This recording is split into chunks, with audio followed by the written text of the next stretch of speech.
Welcome to the programme. There's been more fighting in the last pocket of anti-Taliban resistance in Afghanistan's Panjshir Valley, with both sides claiming advances. The National Resistance Front, made up of militias and former Afghan security force members, is the last group to hold out against Taliban rule. But the Taliban says the entire country is now under its control. Charles Stratford joins me now from Kabul. Morning, Charles. Conflicting stories, really, from both sides as to who has the upper hand. That's right, Sohail. We saw last night, I suppose it was about half an hour, 40 minutes of celebratory gunfire in Kabul. It was very loud. I mean, you could actually say that it was a louder and longer celebration than we saw once the US troops finally left. And these were on the back of reports, seemingly by Taliban commanders, unnamed, 3 of them we understand, from that area, Panjshir Valley, that were saying that the Taliban had full control of the valley. Since then, those reports have been heavily refuted. We understand that there is ongoing fighting. This is a large area. It is heavily defended by the NRF, by these opposition forces. We understand that the Taliban have surrounded the area. We've known that, certainly according to the Taliban, for the last few days. But it was late last night when video was leaked out from the valley, purportedly sent to a journalist with the BBC. And that video shows the former Vice President of Afghanistan, Amrullah Saleh, sitting in a room with books behind him saying, today is the 3rd of September and these reports about the Panjshir Valley having fallen are completely baseless, a total lie. He said that the resistance would continue. And saying that he was very much ensconced in the valley itself. It's very difficult to get any solid information from inside the valley because communications has been blocked by the Taliban. We were close to the entrance around about this time yesterday morning. The fighting was heavy when we arrived, and we spoke to a lot of civilians, a lot of terrified civilians in that area, and this is our report. Smoke rises over the town of Gul-Bahar, the entrance to the Panjshir Valley in northeast Afghanistan. Neither the Soviets during the 1980s war nor the Taliban have ever managed to control this mountainous region around 100 kilometers north of Kabul. A shell lands nearby. Taliban fighters ready their weapons. Men in this village say they have driven their wives and children to safety. They are angry and scared. The Americans betrayed us. President Ghani betrayed us too. You left us under the cannons and tanks, and we can't stop either side fighting. How much can they kill their brothers? How much can they kill their fellow Afghans? They have to stop fighting. The Taliban drive American military vehicles and pickup trucks, taking fighters to and from the front line. Thousands of men like these across Afghanistan have known little else but conflict and war all their lives. The fighting started 3 days ago. Now we've taken a lot of areas up there, by the antenna. We have no issue with the civilians. We are here to defend their rights. People are staying in their homes.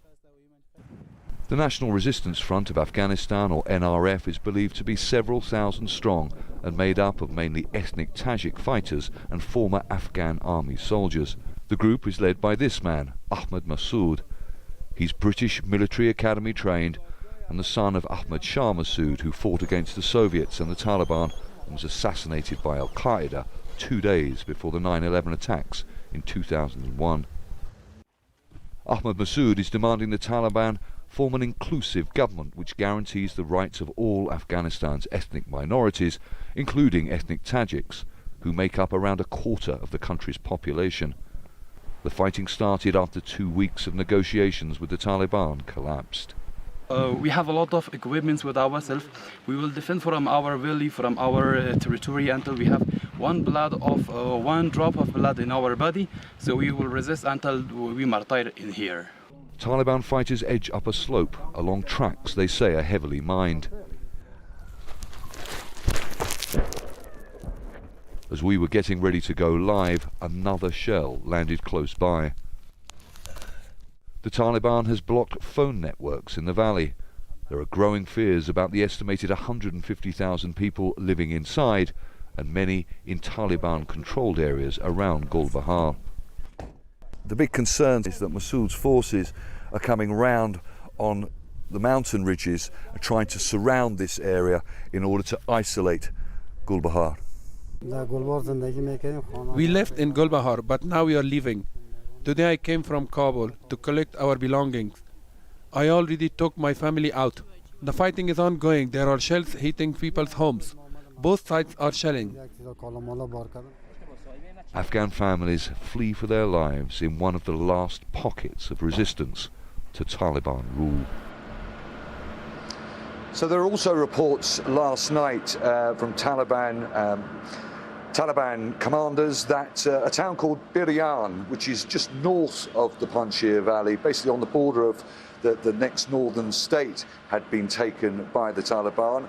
Even that is impossible to concern. As I say, this area is incredibly isolated, very difficult to get to, and certainly the Taliban are telling us that all areas around it, a lot of them are heavily mined. What's got to be stressed, though, is that the NRF, this group that are fighting the Taliban in the valley, are heavily armed. We understand that they've been stockpiling weapons, some people are saying for actually decades. The weapons never stopped flowing into there after the end of the war with the Soviet Union. So we know they're heavily armed. We understand they could have up to, some reports of up to 10,000 fighters, but it's very difficult to get supplies in. So there are huge concerns now for the, as I say, around 150,000 people living in there. We understand the majority of them Tajiks. And also on a political level as well, it's very interesting because people are saying that although we've been waiting for this government to be announced, the formation of a new Taliban government, many people here are saying there's no way that a government can be announced if it's to be inclusive like the Taliban have promised it will be, when they're fighting what effectively is another war in the Panjshir Valley against a very significant ethnic minority. Tajiks are about a quarter of the population of this country. So this problem, this conflict has huge ramifications for a vast amount of civilians caught in the middle, and obviously the political stability of this country and the Taliban's efforts to, as they say, start again. Charles Stratford there for us in Kabul. Thanks for the update, Charles. Now, US Secretary of State Antony Blinken says he'll travel to Qatar and Germany to visit diplomats and troops, as well as Afghans evacuated from Kabul. Now, he says the Taliban must honour its commitments if it wants relief from sanctions. We have worked intensely across the international community to set a very clear international expectation of what the world is looking for from the Taliban when it comes to freedom of travel, now enshrined in, among other things, a UN Security Council resolution. That, by the way, is significant in a number of ways, one of which is that, as you know, the Taliban, among other things, is seeking sanctions relief, UN sanctions. It is seeking the ability for its leaders to travel freely, which, again, under UN sanctions, they currently cannot do, absent an exemption. And if a Taliban-led government is in violation of this latest Security Council resolution on freedom of travel, it's pretty hard to see how they would get, for example, that kind of relief. In other news, the United States government could release some classified